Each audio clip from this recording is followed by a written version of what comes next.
Boa noite, boa noite. Tudo bem? Obrigado por terem vindo, né? Bem-vindos ao CDTI Incubadora. Para quem não conhece ainda, CDTI é um centro de tecnologia para apoiar os empreendedores, né, nascentes. Essa casa nós chamamos de CDTI. Dentro dela tem a nossa incubadora de empresas. Temos também um laboratório de biotecnologia e também temos um núcleo de capacitação e conhecimento que a gente está desenvolvendo. Essa palestra já faz parte desse núcleo de capacitação, né, de conhecimento que a gente está trazendo para o pessoal. Obrigado, Dr. Luiz. Vai apresentar para a gente aí. Rodrigo vai falar alguma coisa antes? Então, por favor, obrigado, bem-vindos e um bom evento para vocês. Bom, gente, antes de mais nada, então, eu queria novamente agradecer ao Dr. Luiz Gustavo, né, por vir de São Paulo hoje aqui, e a presença de vocês. Fazer uma coisa assim no interior é sempre mais difícil, né, em Jacareí, mas essa é dando sequência ao nosso simpósio de biofotônica, que a gente já teve ano passado, no segundo semestre. A ideia da gente começar a fazer essas palestras é que elas se repitam uma vez por mês, para que esse espaço aqui da incubadora de empresas ele seja reconhecido como um espaço de pesquisa, de conhecimento. Tá? Então, nós temos um Facebook, uma fanpage, que é laboratório.cdti, e nós vamos disponibilizar toda a programação nessa fanpage e depois, futuramente, também no próprio site da incubadora. Então, uma vez por mês, nós vamos ter uma palestra aqui. Nós temos também seminários semanais do laboratório, que também são abertos, seminários de pesquisa. E hoje nós temos o prazer de receber aqui o Dr. Luiz Gustavo Balaguer Cruz, cirurgião plástico, que vai falar sobre o tema pele, o invólucro dinâmico da vida. Então, eu já vou aproveitar e fazer o comercial da próxima palestra, que já está agendada para o dia 3 de julho, tá? Também numa quinta-feira, e será sobre cardiologia, reabilitação cardíaca, do leito à academia. Né? Então, dia 3 de julho, vocês podem colocar na agenda, mas a gente vai veicular também na internet.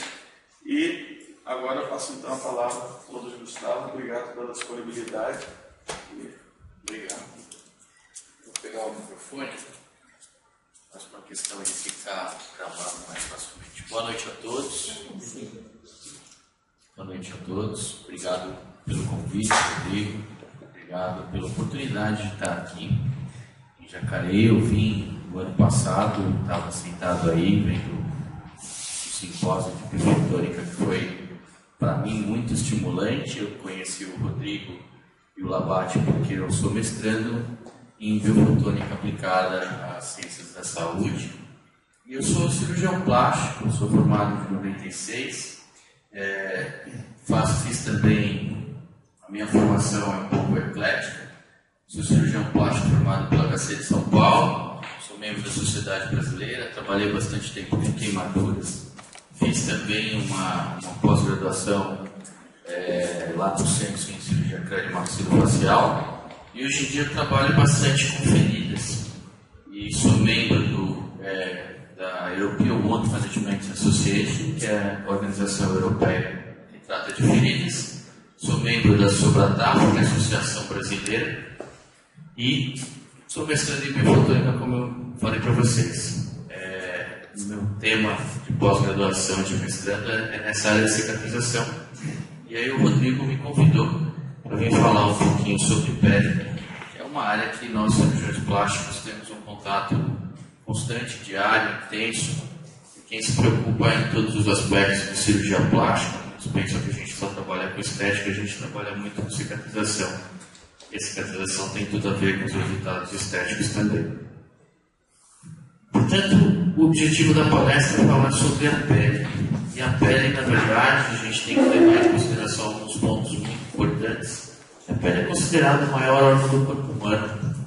Na verdade, a pele pode ser considerada um cartão de visitas do ser humano. A pele desempenha várias funções, ela em média vai de 3 a 5 metros de superfície corpórea. Claro que as pessoas maiores têm uma superfície corpórea maior, as pessoas menores têm uma superfície menor. E é um órgão que tem espessura variável e funções bem variáveis dependendo das regionalidades onde a gente avalia a pele. A pele mais fina tem menos de 1 milímetro de espessura, é a pele da pálpebra. A pálpebra é uma estrutura bem delicada, na pálpebra em si tem 7 camadas de tecidos e a pele tem menos de 1 milímetro. E a pele mais espessa tem mais do que 5 milímetros. A minha esposa brinca que a minha tem mais na sola do pé, mas aí depende de pessoa para pessoa. Cada um tem uma espessura às vezes maior de 5 milímetros.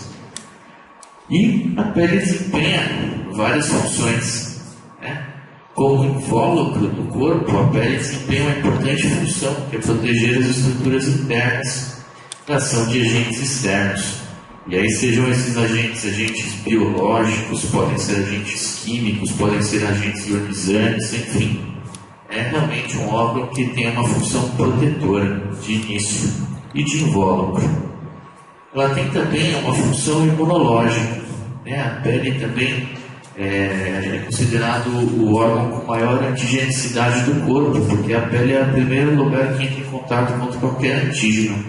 Então, quase tudo que entra em contato com a pele acaba sendo fagocitado e exposto imunologicamente, e a partir desse contato é feita toda uma resposta imunológica. Então, a pele é um órgão muito importante nesse sentido de ajudar a proteção imunológica da nossa vida. Tem uma função muito importante, que é a função de termorregulação, tanto para perda de calor, que é muito importante, a gente nota isso com o rubor, com a transpiração, e a pele tem alguns órgãos, algumas estruturas que atuam basicamente para perda de calor, seja com a transpiração, seja com a alteração da contratividade dos pelos. Além de ser também um órgão que promove a interação com o meio ambiente. E eu digo essa interação em função dos seus receptores sensoriais, que podem ser receptores de frio, de calor, de pressão, de dor, enfim, tem uma série de estruturas. Você acha que é melhor eu parar de falar com o microfone? Porque eu estou vendo que está dando um pouco de ecofonia, Vou tentar falar um pouco mais longe. E uma outra função que é muito importante é a síntese de vitamina D. Sem a pele promovendo uma série de reações químicas, não ocorre a síntese de vitamina D. Tanto que em muitos países onde as pessoas não têm a possibilidade de ficarem expostas ao sol, não ocorre essa síntese. As pessoas têm problemas ósseos em função disso e acabam sendo obrigadas a tomar uma reposição de cálcio e de vitamina D. A parte de termorregulação e secreção, não saiu a fotografia. Pena. Clica mais uma vez. Vamos ver aqui. Não. Eu peço desculpas, tinha aí um diapositivo, mas basicamente era um diapositivo que mostrava um pelo. Existe um único músculo na pele propriamente, que é o músculo de piloereção. E esse músculo é o que vai ajudar na nossa termorregulação.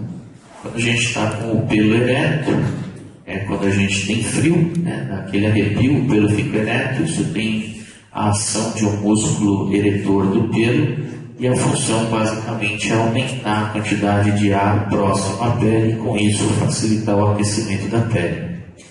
A gente tinha falado um pouco sobre a questão imunológica, e a gente tem glândulas sebáceas e a questão da produção do sebo, é que o sebo em si tem algumas imunoglobulinas dele, basicamente IgA, e vai ajudar muito na defesa contra bactérias e contra fungos.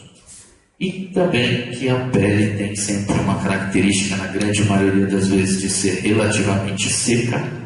E o fato de ela ser seca, nós todos hoje em dia sabemos que tudo que acontece no meio úmido favorece a vida e tudo que acontece no meio seco inibe a vida, e a função da pele ser um pouco mais seca do que úmida é justamente tentar inibir uma situação de colonização para a infecção. Tanto que a maior parte dos germes que se encontram na pele se encontram dentro dos poros, sejam para as glândulas sebáceas ou sudoríparas, porque são regiões que têm mais umidade.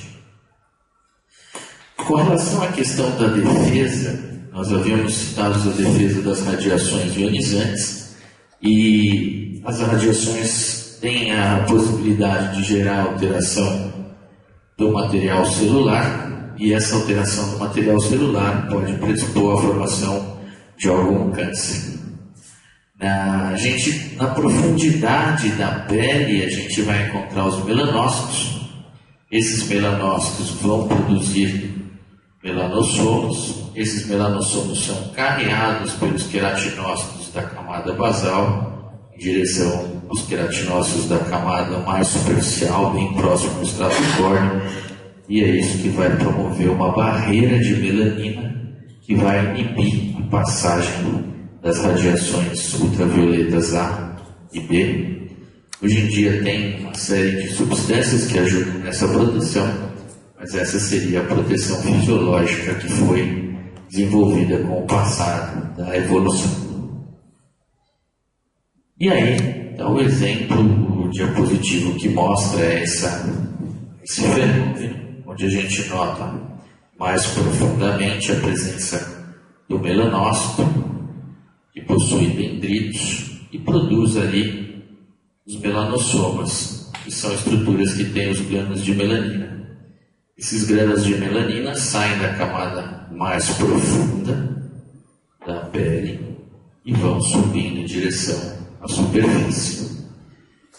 Eles migram por dentro dos dendritos, que são expansões do corpo do melanócito, que seria citoplasma, até que ele é então liberado e vai ser carregado em direção à superfície. Aqui entra um ponto importante. Academicamente, as pessoas dividem a pele em camadas, e eu tenho uma visão um pouco diferente. Eu não vejo isso tão estaticamente. Eu vejo que as células migram da profundidade em direção à superfície com o passar do seu tempo de vida, e elas carregam a melanina nesse sentido, e não teriam então especificidades de uma linhagem celular profunda, uma linhagem celular intermediária e uma linhagem celular superficial. A visão que eu vejo, isso dá para notar claramente, essa é uma visão minha particular. Não acho que isso está declarado academicamente, mas é uma visão minha particular, dividida entre algumas pessoas, mesmo porque quando o processo de cicatrização acontece, ele acontece da profundidade para a superfície, vindo por dentro dos flâneros, quando você está acontecendo regeneração. Então é um fenômeno que a gente nota claramente na cicatrização. Não teria por que ser diferente na vida normal. Ocorre um turnover, uma maturação, como já acontece nas velocidades do intestino. Enfim, e falando ainda dos melanócitos, voltando um pouco sobre essa questão, o que acontece nas variações de coloração das peles escuras para as mais claras está relacionada à quantidade de melanossomos que são produzidos e liberados nessas células da epiderme que vão subindo em direção ao estrato córneo. Então seria a pele de uma pessoa de raça negra, teria uma quantidade de melanossomas muito maior, que vão liberar os glândulos de melanina na superfície, do que uma pele de uma pessoa loira. Uma outra função importante da pele é a interação com o meio ambiente. Essa interação com o meio ambiente, a gente pode dizer sobre a percepção e a sensibilidade.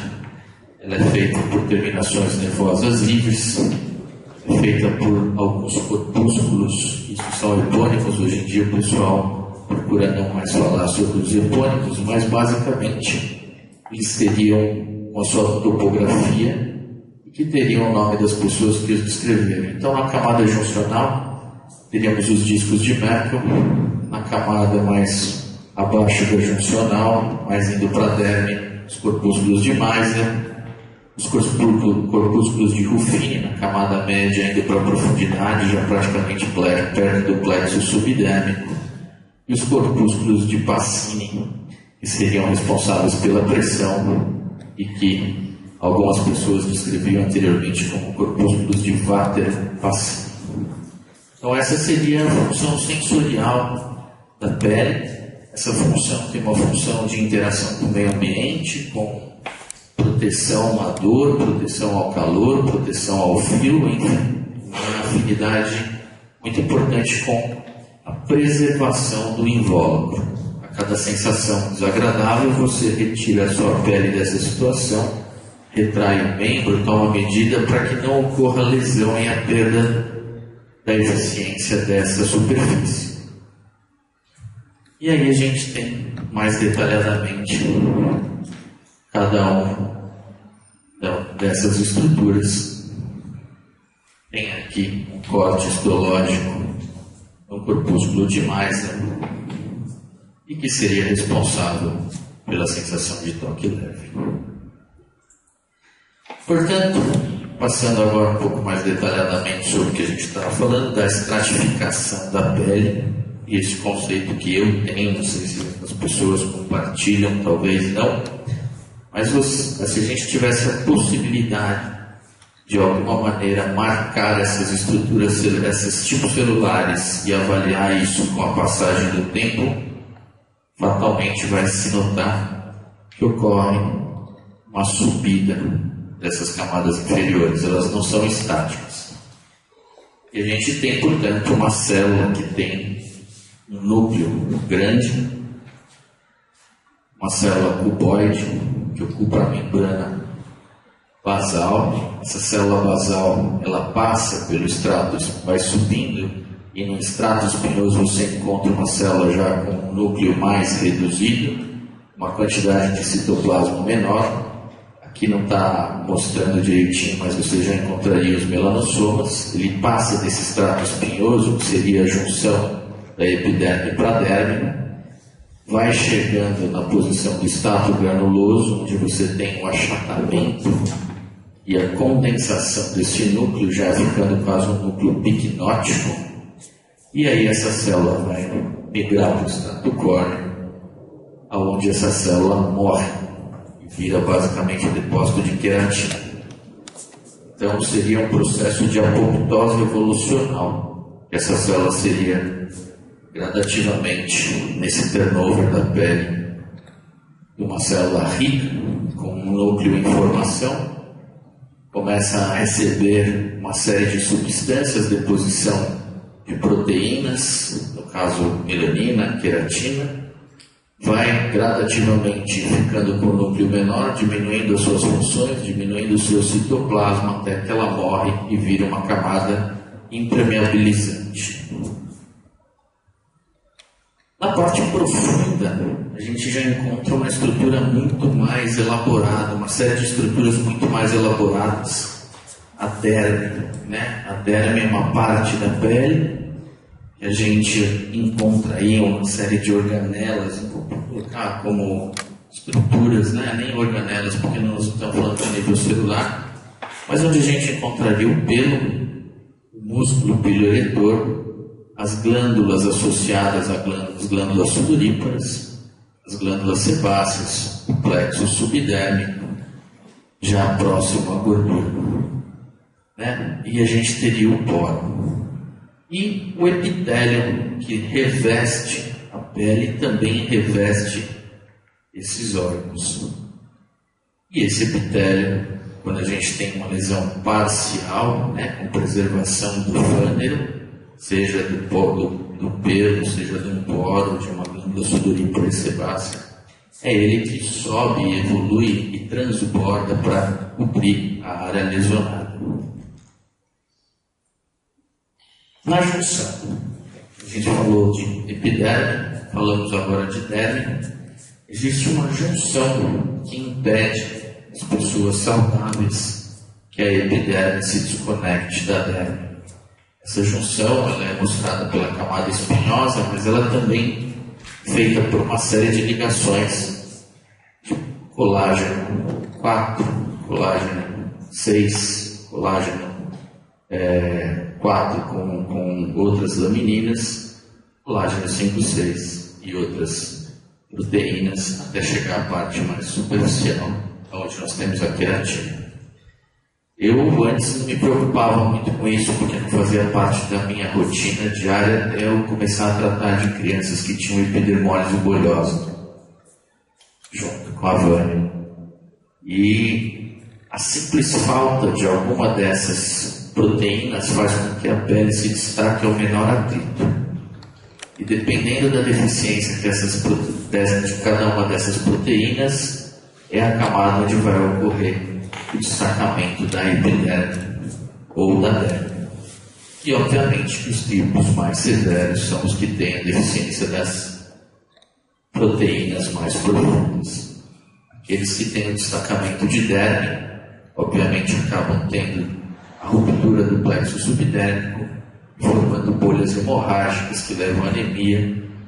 Essas proteínas, obviamente, também estão fazendo a adesão das camadas de serosa do intestino, de mucosa do intestino, e isso é um quadro que vai ocorrer em todo o corpo. Então essas crianças têm problemas em todas as órgãos derivados aí de revestimento, embriológico de ectoderme.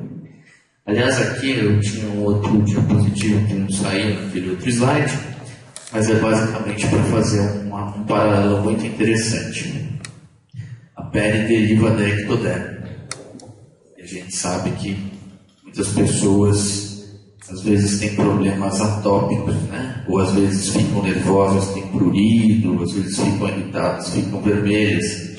Isso tem uma explicação embrionária, porque na verdade o sistema nervoso também deriva da ectoderme. Então é importante pensar nisso. Muitas doenças de pele têm cunho emocional e neurológico. E muitas vezes a gente consegue resolver problemas de pele com psicoterapia.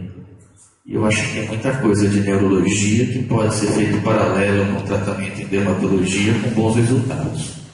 São pontos aí para quem faz pesquisa pensar sobre esse assunto.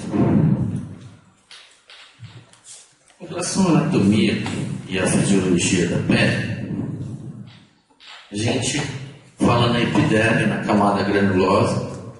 Essa camada é uma camada composta de grânulos de fosfolipídios e é essa camada que promove a impermeabilização da pele.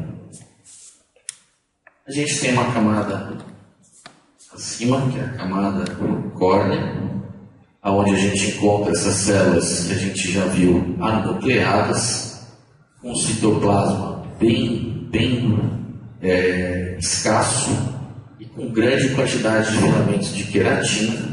Seria uma proteína também impermeabilizante. Nessa camada vocês encontram também alguns filamentos de melanina.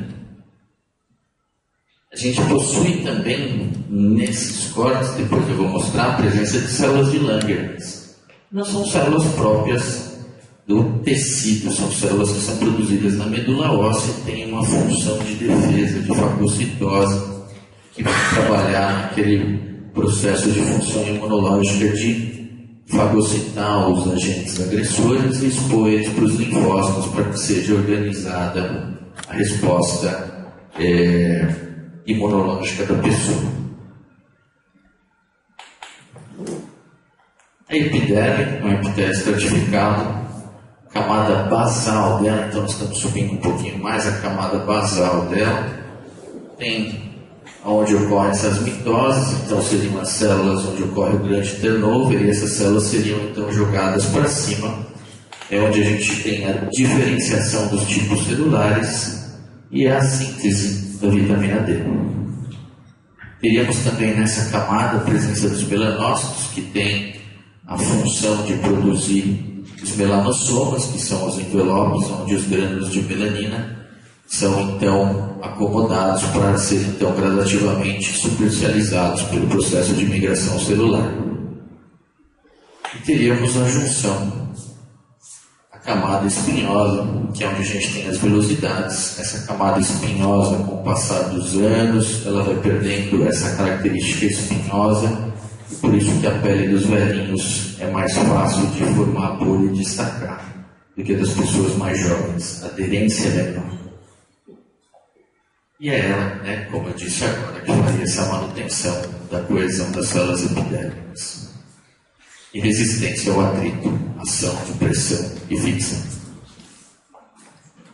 A camada córnea, que fica mais superficialmente, seria então responsável pela impermeabilidade relativa à água, a resistência relativa aos agentes danosos e corrosivos. É uma camada que tem uma alta impedância elétrica, e esse é um outro ponto importantíssimo que eu quero chamar a atenção para vocês. Estava conversando com o Labate essa semana a respeito disso. Existem uma série de estudos que vêm sendo feitos fora do país que advogam que é através dessa diferença de potencial que ocorre a migração de uma série de células implicadas na resposta para a cicatrização. Alguns pesquisadores advogam que quando você tem uma lesão em algum órgão ou em algum tecido, ocorre uma quebra dessa estrutura, dessa continuidade, e isso gera uma alteração do DDP, e essa alteração do DDP, da diferença de potencial, seria o responsável pela dificuldade de migração celular. Então tem uma série de... isso a gente viu em 2012, estava no congresso fora do país, e tinha um senhorzinho com um stand desse tamanho. Ele tinha bolado uma máquina que ele juntava 2 eletrodos e ele restabelecia a corrente elétrica pela área que tivesse lesionado, ou seja, pela área que tivesse tido ali a quebra da passagem desses íons. E provava que ocorria cicatrização muito mais rápida quando você, uma vez por dia, estabelecia a passagem de corrente por essa área lesionada. Agora estamos estudando a aplicação, e agora quando a gente voltou, acabei de chegar agora do Congresso Europeu, essa maquininha, essa patente foi comprada pela maior empresa de curativos do mundo. E eles estão estudando a aplicação dessa máquina para restituição óssea, para restituição tendínea, para restituição muscular. Então, os fenômenos físicos elétricos parecem ter um importante papel nessa migração de células por entre as camadas. E seriam basicamente relacionados à manutenção dessa impedância elétrica. Mas voltando às funções da camada córnea, a camada córnea, então, tem também, pelo fato de ser uma superfície relativamente seca, um papel de retardar a proliferação de micro-organismos e, quimicamente, em função de ser uma questão de presença de proteínas, fosfolípides, ela é hidrofóbica. A não ser quando você fica muito tempo em contato com a água, a queratina perde a sua estrutura terciária e adquire aquela característica mais esbranquiçada, maceração que a gente vê em feridas, ou se você fica muito tempo na água, o seu dedo enruga porque a queratina perde a estrutura tridimensional dela quando fica muito tempo no meio úmido. E todo mundo sabe que o que está úmido e macerado propicia a presença de bactéria e fungo. O maior exemplo é o pé, que fica sempre úmido e onde a gente naturalmente acaba tendo aquele odor desagradável, a presença de fungos. Então, como a gente falou sobre envelhecimento, eu trouxe um slide para mostrar o que acontece no envelhecimento da pele.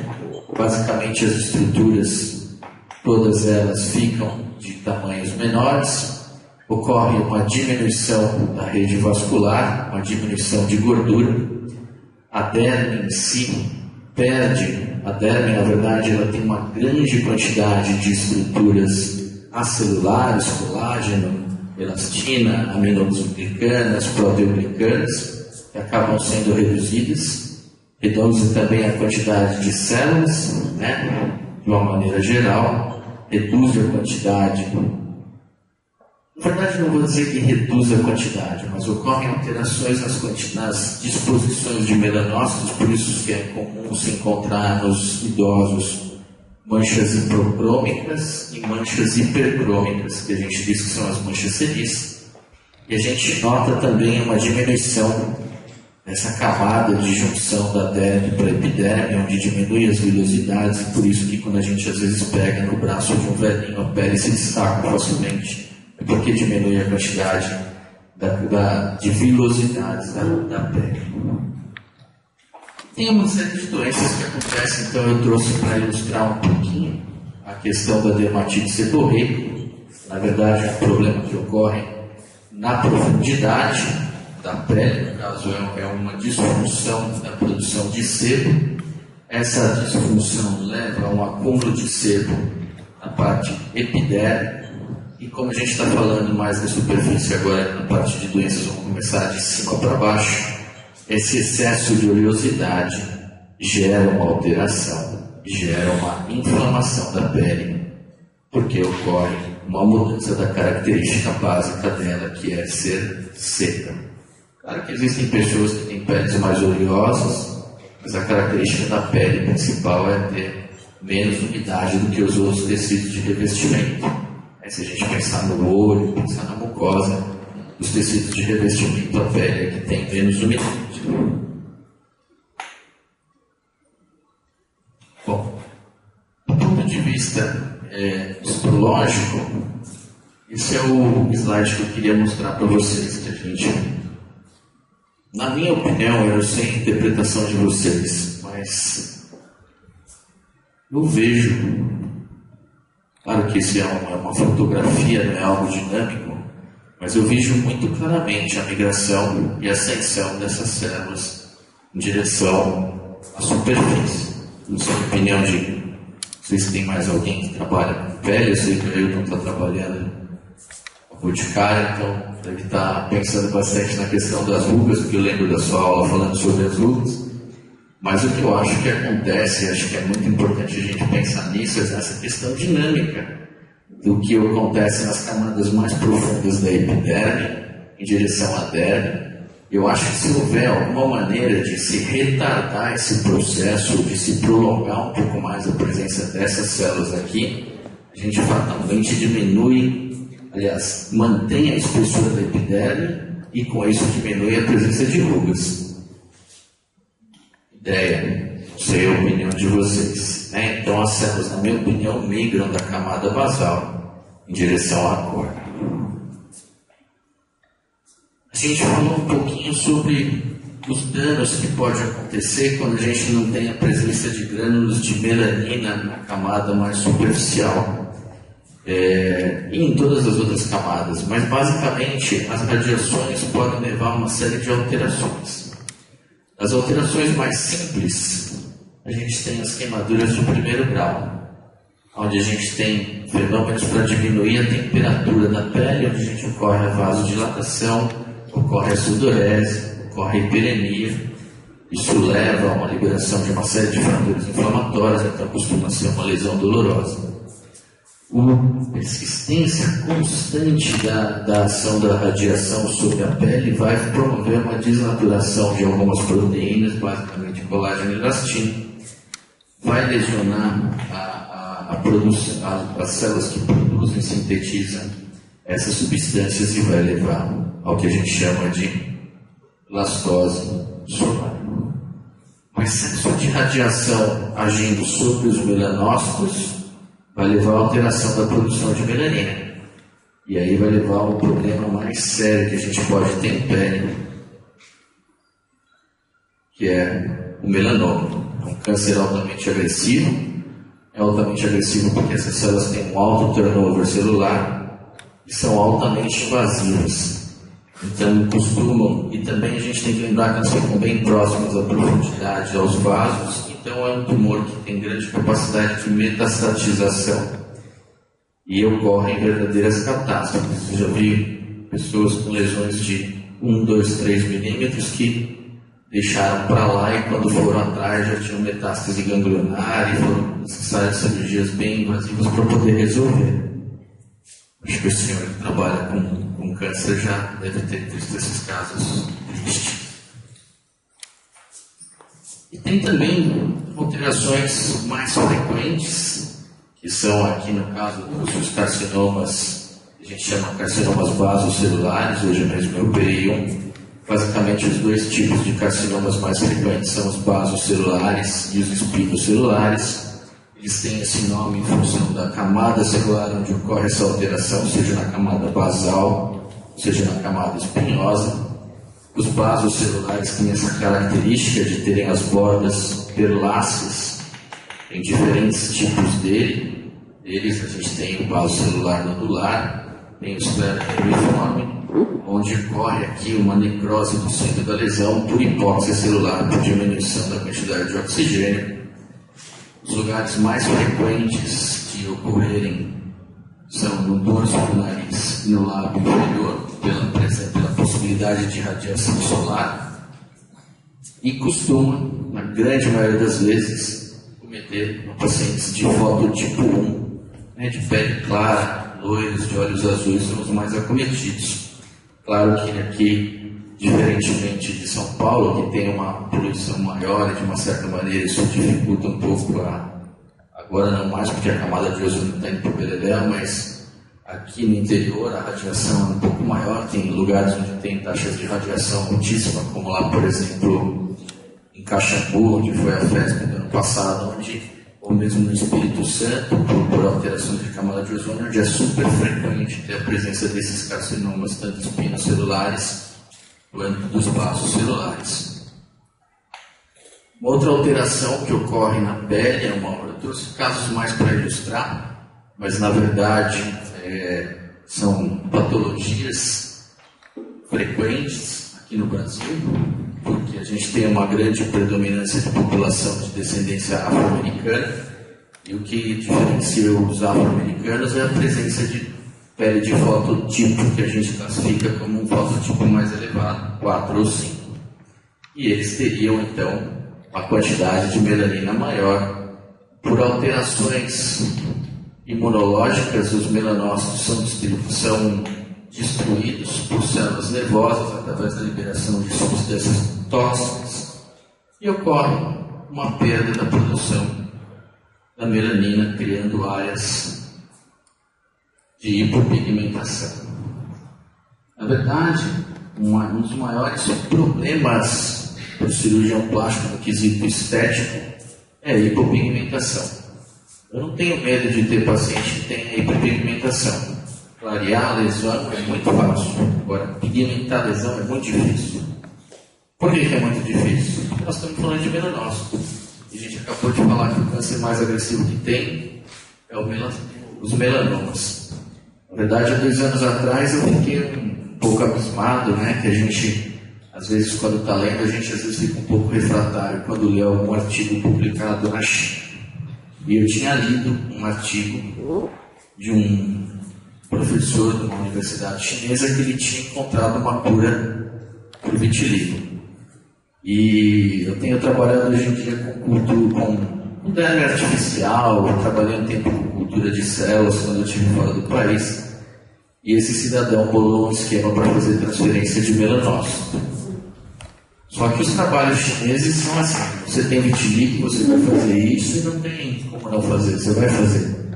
Só que ele não fala em nenhum caso que deu melanoma. Só que a gente sempre fica receoso, porque ele plaqueia esses melanócitos do paciente, faz com que esses melanócitos se repliquem em grande quantidade, colocam esses melanócitos numa derme artificial, como se fosse um scaffold de engenharia de tecidos, resseca essa área hipopigmentada e faz um enxerto.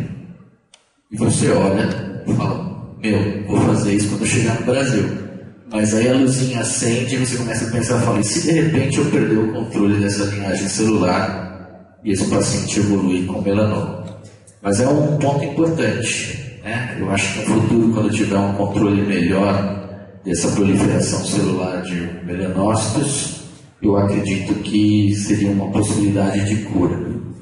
Muito se falou sobre cura de vitiligo em Cuba e, basicamente, eu não sei como é que isso funciona, não sei dizer para vocês, mas o que eu percebo que acontece, na verdade, é despigmentação. Na verdade, não se traz a pele negra novamente a uma condição de pele negra, mas se despigmenta-se o que está negro para ficar branco. E o maior exemplo disso o nosso amigo que já está lá em cima, que é o Michael Jackson. Mas assim, reconstruir a pele negra para negra de novo tem uma série de ressalvas, porque a gente está falando de uma linhagem celular extremamente difícil de controlar. Quando você tem aí a perda de algum protoncogênio, algum gene relacionado à perda de controle dessa diferenciação em grande quantidade, proliferação. Bom, eu trouxe aqui para falar disso as diferenças que a gente pode encontrar quando a gente vê uma pele não está muito bem aqui, né? Se a gente apagasse a luz, talvez pudesse ver um pouco melhor. Mas é uma pele branca com uma pele negra, e a gente vê aqui na epiderme, onde a gente vê a quantidade diferente de grânulos de melanina, e que a gente nota claramente que é isso que traz a diferença de coloração da pele. Por isso que quando corta a pele, passa para baixo da derme, todo mundo é branco, né? Quer dizer, todo mundo tem mesmo, a diferença é superficial. E aqui eu trouxe também uma foto de uma pessoa senil, onde a gente nota claramente a perda das vilosidades na junção derme-epiderme, né? E uma pele com uma espessura, uma epiderme bem menor, um tecido mais atrófico, com menos quantidade de estroma, na verdade, mais presença celular, e aqui seria o motivo pelo qual, com menos colágeno, com menos elastina, essa pele teria menos elasticidade. Seria uma pele mais frágil à transição, seria uma pele mais fácil de ser traumatizada por esses motivos. Algumas outras alterações podem acontecer na pele. Essas alterações podem estar relacionadas à produção de grande quantidade de queratina. Pode-se formar um tumor benigno, isso é muito comum de se ver, e é muito engraçado de se operar, porque você não precisa cortar nada, esse acúmulo de queratina ocorre acima da pele.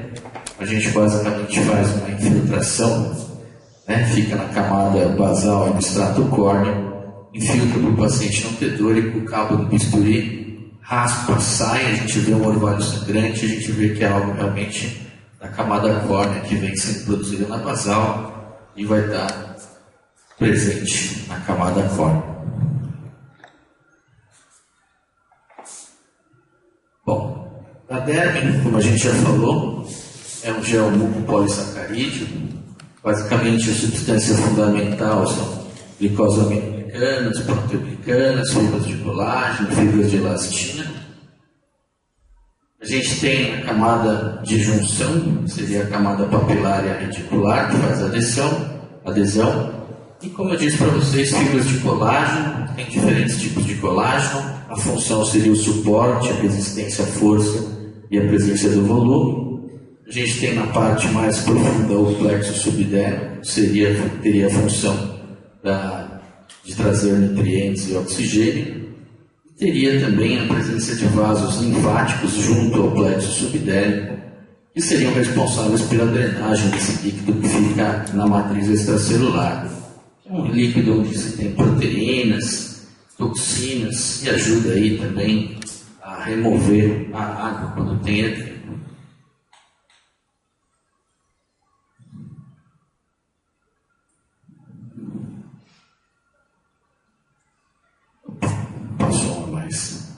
Eu vou pedir desculpas para você, que eu acho que desconfigurou a ordem de alguns slides, está meio o samba do crioulo doido aula. Eu peço desculpas para vocês. Esse computador que eu comprei agora recente, quando a gente passou, já tinha dado, por isso minha aula vai e volta, não está muito organizada, peço mil perdões mesmo. Bom, mas basicamente aqui é para a gente relembrar um pouco do que eu tinha falado. O folículo piloso é uma estrutura que está relacionado aí, o pelo está relacionado à proteção contra a tração, ele seria como se fosse uma proteção facilitando o deslizamento de camadas que estariam atritando a pele. O pelo também tem uma função importante na termorregulação. Quando a gente tem ereção do pelo, a gente tem aí a preservação de oxigênio na camada superficial e com isso manutenção do calor. A gente tem também na derme a presença de terminações nervosas, como eu disse no começo da aula. Essas terminações nervosas estão relacionadas ao contato que o ser humano vai ter com o meio ambiente. Elas vão basicamente distinguir calor e frio, dor, toque e pressão. Tem as glândulas sudoríparas. As glândulas sudoríparas não teriam aí um grande impacto na liberação de toxinas, mas agem mais na questão mesmo de termorregulação, através da liberação do suor. Teríamos aí as glândulas sebáceas, e o sebo teria um importante papel de efeito antifúngico bacteriano e no controle do pH da pele, que fica em torno de 6, 6 e pouco, 5, e seria inibitório da proliferação bacteriana e fúngica. E na derme a gente tem a presença de elastinas, colágenos e fibras reticuladas, são responsáveis pela manutenção da elasticidade, diferente, eu falei reticulinas, e colágeno, mas o colágeno tem mais uma função não de elasticidade, mas sim de controle e de preservação contra a tração. São fibras menos elásticas. As funções da derme, então, seriam nutrir a epiderme, proteger contra agentes mecânicos através das suas fibras, proteger contra micro-organismos, porque é onde estão os vasos. A presença dos corpúsculos seriam responsáveis pela percepção sensorial e a termorregulação pela liberação do suor e pela pilareção do músculo eretor do pelo. E aí tem um diapositivo mostrando a derme papilar, e onde a gente nota aqui na parte mais profunda a presença do plexo vascular, que vai nutrir por imbebição essas camadas para cima. Aqui a gente tem artérias que podem vir artérias perfurantes de músculos, artérias perfurantes de periósteo, e vão acabar se ramificando e chegar até o plexo vascular superficial, o plexo subdérmico. Uma microscopia eletrônica das fibras de colágeno presentes na derme, elas normalmente estão alinhadas em feixes, e aqui entram alguns detalhes importantes, que quando tem cicatrização esses feixes tendem a se desalinhar, até não serem submetidos à ação de um laser de baixa intensidade, de 808 nanômetros, que alinham essas fibras. Isso está aí já meio que comprovado em alguns estudos, e é o tema do meu mestrado. E eu acho que o laser funciona, e aí eu vou dizer aquela questão da bioimpedância. Eu acho que o laser ajuda, através dos campos eletromagnéticos, a manter essa preservação do DDT na profundidade da derme. Eu acho que a gente carrega de energia a mitocôndria, essa mitocôndria produz ATP, e de alguma maneira isso restitui ou refaz o campo eletromagnético, e é isso que orienta, no caso da pele, o direcionamento das fibras. No caso do tendão, eu acho que tem a questão da estimulação mecânica.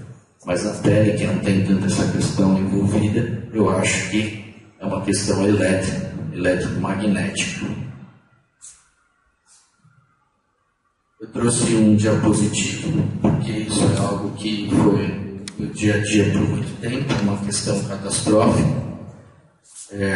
São queimaduras, e isso daqui é algo, até trouxe mais a título de curiosidade, porque eu acho que vocês devem conhecer um produto chamado Semorim, que é um tira-manchas. E esse aí foram pessoas que foram limpar um extrato de caminhão com Semorim, diluir em água, e alguns tiveram queimaduras de 3º grau na mão. Cuidado com o Semorim, é uma lesão que vai corroer toda a pele, vai chegar à derme, como eu disse, na derme não tem melanócito, a gente nota claramente áreas esbranquiçadas. As queimaduras de 1º grau, que não tem preservação das terminações nervosas livres, são dolorosas. As de 2º grau, um pouco menos, e as de 3º são insensíveis, porque você queima tudo, inclusive a derme lá na profundidade, então não fica nenhuma terminação, e a pessoa não tem dor. E isso aqui tem que ser operado, tem que ser enxertado. E é uma certa catástrofe, porque o enxerto perde elasticidade, e essas pessoas podem acabar tendo sequelas na movimentação da mão. Então, a pele é algo que a gente não leva muito a sério, mas ela tem todas essas estruturas queimaduras, todos esses detalhes particulares, porque é para proteger o invólucro. Então, se essa pele não estiver legal, o sistema muscular, o sistema de tensão, toda a função da mão pode ficar prejudicada. Trouxe mais um outro caso. Esse aqui é um caso de maus tratos. É uma criancinha sofreu uma queimadura por maus tratos. Então, é isso que eu quero dizer para vocês, que a pele às vezes é o cartão de visita de um problema muito mais sério. Às vezes você vê uma lesão na pele e você não consegue ter ideia do que aquilo significa. Mas se você olhar com cuidado e com muita calma, obviamente que o pai e a mãe não falaram que eram maus tratos, mas depois você acaba vendo que existe todo um problema por trás disso daí. E nisso daqui é uma questão traumatológica, mas eu quis falar também daquela questão embriológica, né? Embrionária do ectodermo, que muitas vezes você olha uma lesão na pele e você fica pensando se eu acho que isso é fungo, eu acho que isso é bactéria, eu acho que isso é aquilo, aquele outro, e você vai depois batendo papo, conhecendo o paciente, é outro tipo de problema, não da alçada fisiológica, mas da alçada psicológica. Outro caso de maus tratos, um pouco não, bem mais grave, né? E claro que no momento que você está atendendo, a mãe e o pai fazem aquela cara de não sei o que aconteceu, né? Que a criança caiu sozinha na banheira de água quente a 60 graus e ninguém percebeu que a água estava quente o suficiente para queimar uma pele frágil como essa. Claro que isso vai ter repercussões. Nesse caso, graças a Deus, são queimaduras de segundo grau, mas obviamente que isso tem uma série de repercussões para essa criança. Queimaduras com mais de 10% de área corporal queimada em crianças são consideradas grandes queimaduras. Isso tem uma série de repercussões fisiológicas, uma liberação grande de fatores de necrose, uma série de mediadores inflamatórios, e isso leva a uma lesão e uma condição de alteração sistêmica, muitas vezes combinado com óbito. Existe aí, né, eu sei que o Ayrton trabalha com essa parte de absorção, mas existem algumas substâncias que foram desenvolvidas que são absorvidas pela pele. Basicamente, hoje tem tratamento, tem uns 20 anos, 15 anos isso daí.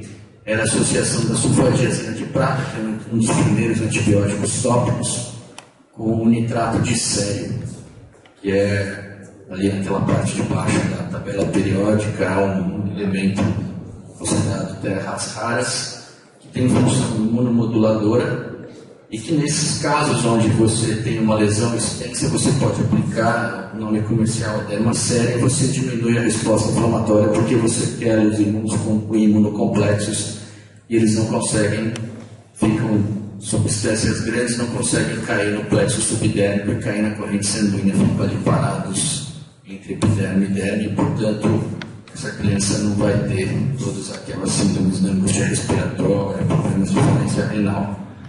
Mas também para entender que, dependendo da lesão, você tem alternativas não necessariamente cirúrgicas para evitar que uma situação de catástrofe sistêmica ocorra, tratando só topicamente, sem precisar fazer grandes intervenções do ponto de vista de medicação parenteral. Esse é o quadro típico de queimaduras que todo mundo já se deparou com a flictena. A flictena ocorre quando tem queimadura de segundo grau. E aqui eu trouxe para a gente discutir um pouco, porque existe sempre aquela discussão o que fazer com a bolha. É mais uma questão do dia a dia da gente, o que fazer com a bolha. Então tem duas correntes. Tem a corrente que advoga que a bolha tem que ser rompida, e tem corrente que advoga que a bolha não tem que ser rompida. Quem advoga que a bolha tem que ser rompida, diz que aqui, nesse líquido, nesse exudato, você tem proteínas, você tem glicose, você tem uma série de substâncias que seriam nutrientes para uma infecção bacteriana. E esse epitélio é um epitélio necrótico, portanto ele não funciona mais como barreira para a migração, para a invasão bacteriana. Isso seria, portanto, uma placa de pedra em cima da pele da pessoa, e isso teria a necessidade de ser desbridado. Por outro lado, quem advoga que não deve ser rompido diz que entre essas substâncias desse banquete para as bactérias existem também uma série de citocinas, interleucinas e uma série de mediadores inflamatórios que estimulariam a migração celular e a reconstrução dessa lesão, dessa camada que ficou abaixo disso, porque é uma queimadura de segundo grau, quando faz bolha. Eu, hoje em dia, se não for uma superfície muito grande, tem algumas bolhas que eu mantenho. Mantenho se a pessoa tiver condição de proteger essa bolha.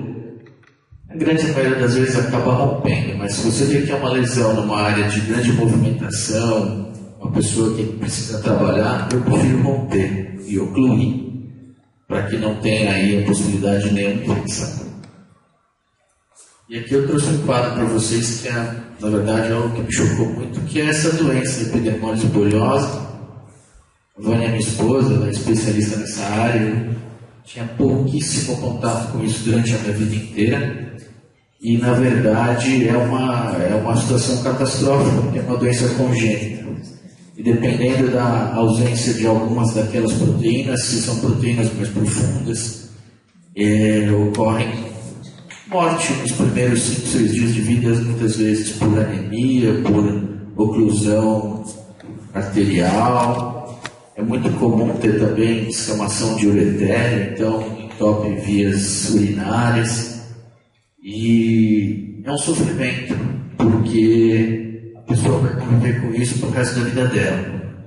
E, na verdade, são pessoas muito carentes de tratamento. Eu acho que a gente tem aí grandes coisas a serem desenvolvidas nessa doença. Acaba funcionando como uma queimadura, como a pele tem um turnover celular muito rápido, como eles têm muitas lesões, isso em algum momento da vida leva a uma metaplasia, e essas pessoas de grandes lesões acabam morrendo com 20, 30 anos, muitas vezes por tumores desencadeados pela cicatrização constante, perda desse controle genético. Depois que eu comecei a estudar laser, eu e a Vânia, a gente tem conseguido bons resultados para aliviar a dor na troca de curativos dessas crianças. A gente, infelizmente, o Brasil é grande, nem todas as crianças têm possibilidade de utilizar curativos pouco aderentes, mas é muito frequente, às vezes, encontrar, e isso acontece, infelizmente, em classes sociais, econômicas menos desfavorecidas, onde é frequente acontecer casamentos consanguíneos, até porque tem essa questão genética, tanto recessiva aí, quanto autossômica, então a gente acaba fazendo um estudo genealógico, encontra aí algum parente junto. Tem famílias com 2, 3, 4, tem cidades onde o primo do primo do primo tem, o fulano tem, o beltrano tem. E a gente, agora nesse último congresso europeu, um dos trabalhos que a gente levou foi que a gente mapeou algumas famílias e tem uma predisposição muito grande para acontecer nas regiões menos esclarecidas com relação a isso. Basicamente tem uma grande população do Nordeste, apesar do Bolsa Família, não quero ser político, não quero falar nada, mas apesar de todos esses incentivos que o governo diz que dá, falta curativo. E às vezes chega a criança com curativo de papel higiênico. E a criança acaba morrendo de sepsis por infecção cutânea. É um negócio que em 2014, se pensar nisso, né, e falar que a gente é a 7ª economia mundial, um pouco triste.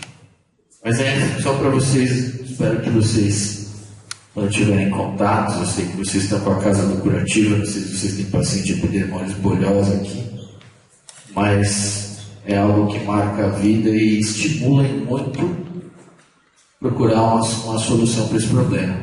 Tenho muita vontade de poder ajudar, pelo menos nesses casos distróficos ou recessivos, ou uma outra forma chamada Hurley's, que não tem muito o que fazer, as crianças morrem com 5 dias.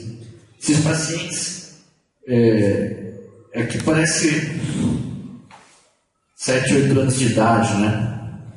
São 25 anos de idade. O ano passado eu atendi uma paciente desse tamanho, 16 anos de idade, que anemia, desnutrição, desidratação, é uma queimadura constante o tempo inteiro de grande área corpórea. Então é uma coisa bem chocante. Trouxe também aí alguns efeitos colaterais, então, para essa questão mesmo do cartão de visita.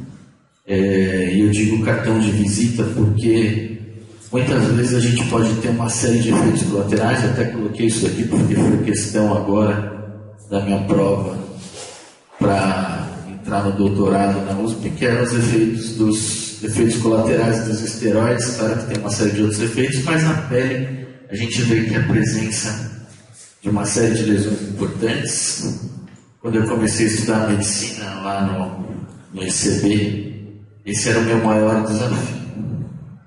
Conseguir achar alguma coisa que pudesse curar a estria. E eu acho que também tem aí uma grande possibilidade de conseguir alguma coisa com laser.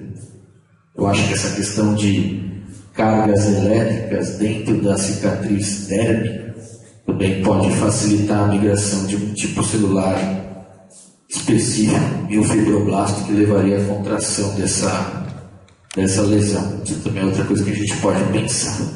Mas tem outras lesões, né? Quer dizer, atrofia da pele, diminuição das camadas, hipopigmentação, presença de pelos, estrias e formações intermediárias. Mas isso é para dizer também que eu coloquei a questão aqui do corticoide, mas que também existem uma série de intoxicações, de reações alérgicas que o cartão de visita na pele. Na verdade, tem situações catastróficas. Não sei se vocês já ouviram falar de necrose epidermológica. Na verdade, a gente fala, tem em inglês, toxic epidermolysis necrosis. É uma necrose epidérmica que acontece com o contato com uma série de substâncias. Tem 75 a 80% de mortalidade. Seria uma síndrome de Steven Johnson multiplicada por 10. E já tive, graças a Deus, conseguimos salvar, mas eu já tive alguns casos que a pessoa teve isso com paracetamol, teve outro que teve com halopurinol, teve outro que teve com dipirona. Então, qualquer um de nós, se tiver uma sensibilização, se por algum motivo o sistema imunológico resolver agredir a gente, e aí não sei exatamente o que pode estar relacionado, a gente também pode acabar indo para uma situação de risco de vida, e a pele é o cartão de visita. E a única maneira que você tem de salvar isso daí é você conseguir fazer o diagnóstico precoce, porque depois não tem mais muito tempo para fazer isso daí. Lembro de um caso de um senhor que ele era cardiopata, ele teve gota, ele foi para Israel, e em Israel ele tomava halopurinol, e no dia que ele voltou, ele tinha tomado muito sol, ficou vermelho, foi lá para o hospital que eu trabalho, porque estava vermelho. E o pessoal achou estranho, porque na net, nessa síndrome de Lee, o epônimo que vocês vão encontrar na literatura, começa a ter uma série de flictemas e descolar placas de pele. E ele começou a perceber isso no rosto todo, e foi uma evolução de 12 horas. No dia seguinte ele estava quase sem pele. A gente levou para o centro cirúrgico e aí foram 30 dias de UTI, entubado, quase 3 meses de recuperação. Hoje está tudo bem, mas a pele realmente é um cartão de visita para uma série de situações que a gente muitas vezes fala: que é isso? É uma manchinha. O que é isso? É uma brotoeja. Pode ser a ponta de um iceberg muito maior. Vamos prestar atenção quando tiver paciente com um probleminha de pele, que não é só a pele, é uma coisinha de pele. Como eu disse para vocês, a minha aula realmente deu uma boa desconfigurada, porque eu estou indo e voltando de anatomia, de uma série de exemplos, eu peço perdão. Mas basicamente, esse slide falava a respeito da hipoderme. Na verdade, é uma classificação que alguns dermatologistas adotam como parte da pele e outros já adotam como parte do tecido conectivo, mas basicamente é o tecido subcutâneo que fica em junção com a gordura, e a hipoderme seria essa transição. Ele tem a função de depósito nutritivo de reserva, isolamento térmico, proteção mecânica, e também de facilitar a mobilidade das estruturas que estão logo abaixo dele. Eu, por exemplo, tenho um acúmulozinho de hipoderme subcutâneo. Eu acho que é músculo, eu chamo de pânceps, mas é hipoderme e gordura mesmo. E, como eu disse para vocês, não é todo mundo que classifica o subcutâneo como parte da pele. Na verdade, o Sampaio e Riviti, que é um texto básico de dermatologia, coloca dessa maneira. Nós cirurgiões achamos que o subcutâneo não faz parte da pele, é subcutâneo mesmo, não sei a sua opinião, mas para mim é subcutâneo mesmo. E abaixo do subcutâneo nós vamos encontrar outras estruturas, como as articulações, as cartilagens, os tendões, e que a perda do subcutâneo às vezes perde essa possibilidade de coxinha. Então isso às vezes acontece nessas queimaduras de terceiro grau. Então a queimadura queima toda a pele, queima o subcutâneo e você fica com um tendão, uma articulação, um nervo, alguma estrutura dessa exposta. E até há pouco tempo atrás o que se fazia era um enxerto de pele total, e isso aderia nessas estruturas profundas, levando a uma cineque, a uma brida, a perda de movimentação. Hoje em dia, quando eu tenho isso, que eu não posso rodar um retalho, eu uso a pele artificial, que nada mais é do que a parte acelular da derme, que é uma matriz dérmica. Hoje em dia vocês vão encontrar aí, tem já algum tempo, tem uns 15, 20 anos que isso foi lançado. Eu tive a sorte de estar fora do país quando foi lançado, então eu vi uma das primeiras cirurgias lá em Boston. O nome comercial é Integra, ele é uma colágeno e elastina liofilizada de boi. Hoje já tem colágeno e elastina liofilizada de porco, seria o Pelnac e o Matriderm. E no penúltimo congresso tem um pessoal que estava fazendo colágeno liofilizado vindo de peixe, junto com o ômega 3. Que eles advogavam que o ômega 3 ia dar uma qualidade melhor para a derme. Era uma empresa da Islândia, chamava Kerasis, mas não vi ainda chegar no Brasil. Mas é no futuro essas matrizes dérmicas. Por quê? Porque as matrizes dérmicas são... a gente diz matriz dérmica porque é uma estrutura parecida com a parte celular da derme. Essas são importantes scaffolds para a engenharia de tecidos. Então, o fato da pele ser um órgão de revestimento, ela pode ser utilizada como scaffold de muita engenharia de tecido, de órgão, de intestino, de tendão, para ter possibilidade de deslizamento pelas características elétricas e eletrônicas dela ter, e promover essa fácil movimentação. E aí, para ilustrar para vocês o que acontece nesses quadros mais catastróficos quando você perde o subcutâneo, muitas vezes nessas regiões de membros inferiores você vai acabar se deparando já com o tendão logo aí abaixo, uma situação meio catastrófica.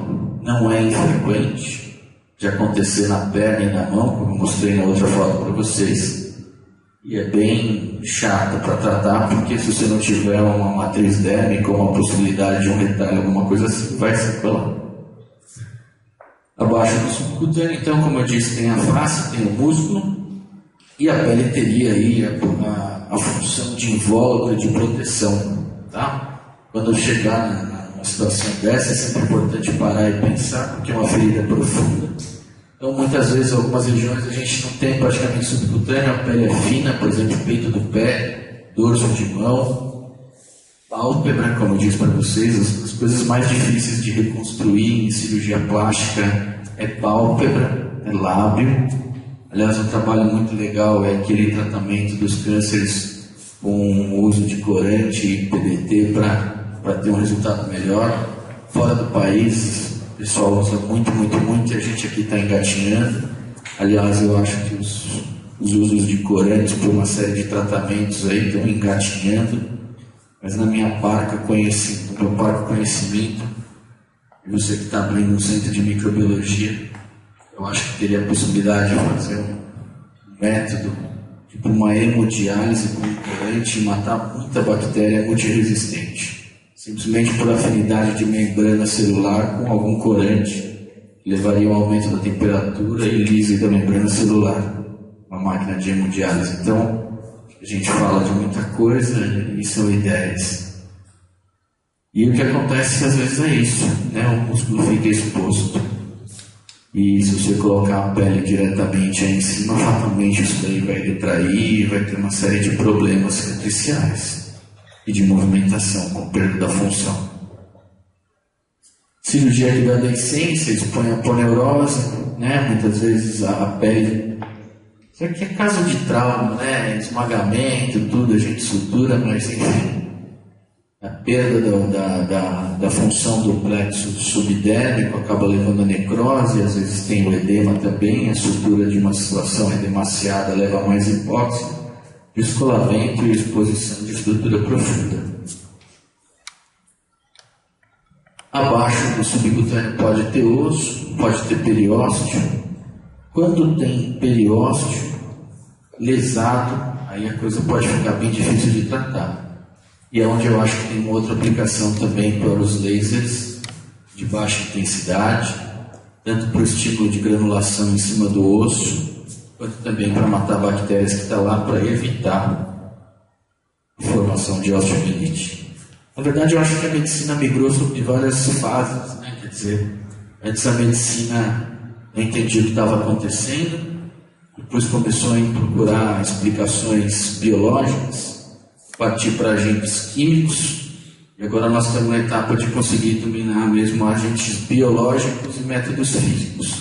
Cirurgia plástica hoje em dia, eu acho que até pelo fato da gente trabalhar com pele, que é a parte mais externa do corpo, os métodos mais elegantes aplicados são métodos físicos, sejam eles o laser de baixa intensidade, seja ele o uso do curativo a vácuo, não sei se vocês conhecem, mas basicamente é um curativo que é ligado numa bomba a vácuo, e o uso da pressão negativa estimula a neoangiogênese, diminui edema, estimula a migração celular, e também os usos de pressões, submeter o paciente a aumento de pressão atmosférica com aumento da perfusão e com aumento da difusão de oxigênio, ou migração do ozônio, que é a câmara hiperbárica, o uso de ozonioterapia.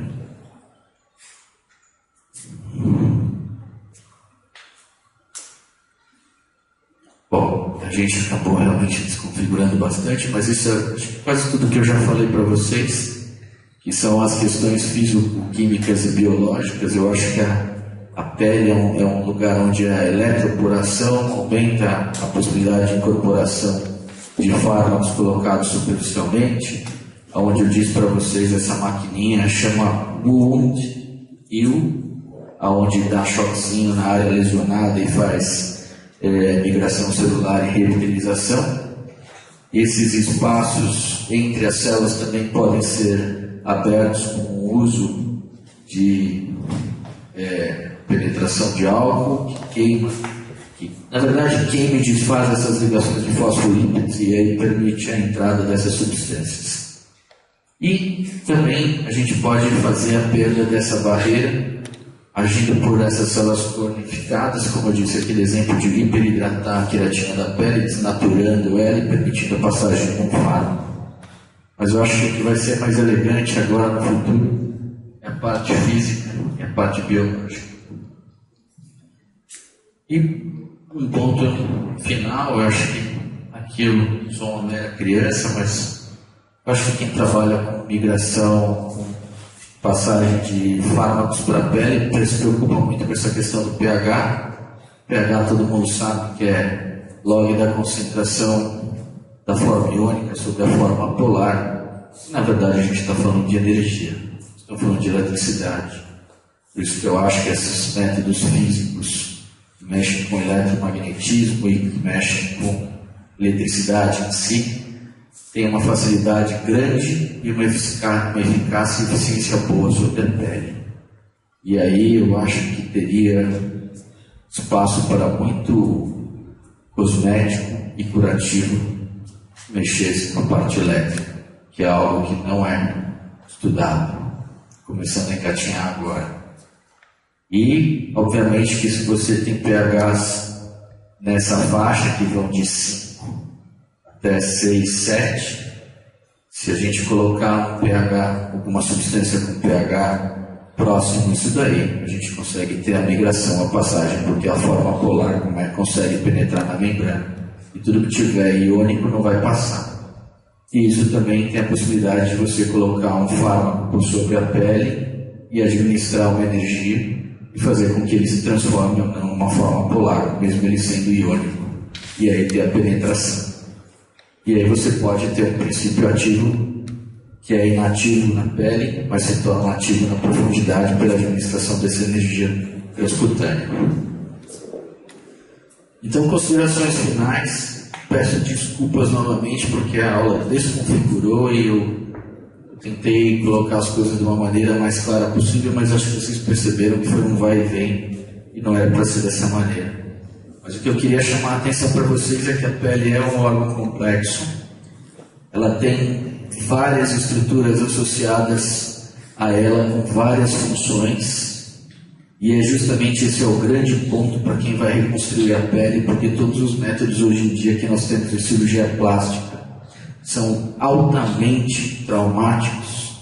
Eu vejo fazendo medicina do século, me vejo na Idade Média como cirurgião plástico, porque o que eu faço é cortar, traumatizar para cobrir. E eu acho isso deselegante. Eu acho que o futuro da medicina, pelo menos na cirurgia plástica, precisa migrar realmente para a engenharia de tecidos. Eu acho que quem tem problema de pele, pela pele ser um problema de visita, se não for uma área que a roupa cobre, acaba tendo um cartão de visita que não é o que gostaria de ter. E daí eu vou falar numa cicatriz, vou falar numa mancha, vou falar numa micose, vou falar numa epidermólise bolhosa. Então acho que a pele tem essa questão de ficar evidente, aparecendo. Por outro lado, é um tecido que permite uma série de abordagens porque ele é de fácil acesso. Então acho que a compreensão de todos esses mecanismos, uma compreensão mais profunda da questão elétrica, porque a gente entende a biologia, a gente entende a química, mas a gente pouco trabalha com a eletricidade na pele. Eu acho que é por aí que as coisas vão caminhar no futuro. Por isso que eu digo que como a gente não tem métodos bons, a principal coisa que a gente tem que fazer é medicina preventiva, prevenir lesão. Então aquilo que tinha naquele discurso do Bill Gates, que era use protetor solar, é uma coisa importante. Evite contato com substâncias cáusticas, é importante. Cuidado com queimadura, quem tem criança é importante, porque são situações problemáticas. Cuidado com agentes tóxicos, porque os desafios para a reconstrução estão aí.